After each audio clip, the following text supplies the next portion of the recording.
মানুষ থাকতে মূল্য দিতে জানে না, কাউকে অতিরিক্ত গুরুত্ব দিলে ঠকতে হয়। এই সত্যটা মানুষ দেরিতে বোঝে। কিছু মানুষ গুরুত্বের পেছনে ছুটে, আর কিছু মানুষ গুরুত্ব দিয়েই হেরে যায়।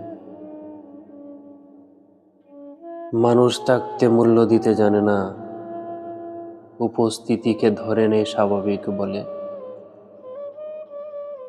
যখন কেউ ধীরে ধীরে সরে যায়, তখন ওই শূন্যতার হিসাব শুরু হয়। হারানোর পর কান্না আসে, কিন্তু তখন আর কিচ্ছু করার থাকে না।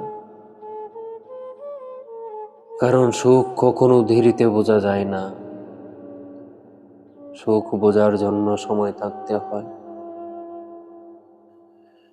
মানুষ আসলে জানে না মানুষের সুখ কোথায় লুকিয়ে থাকে। থাকতে যে মূল্য দিতে শেখে, সেই মানুষই সুখের মানে বোঝে, সেই মানুষই সুখের মানে বোঝে।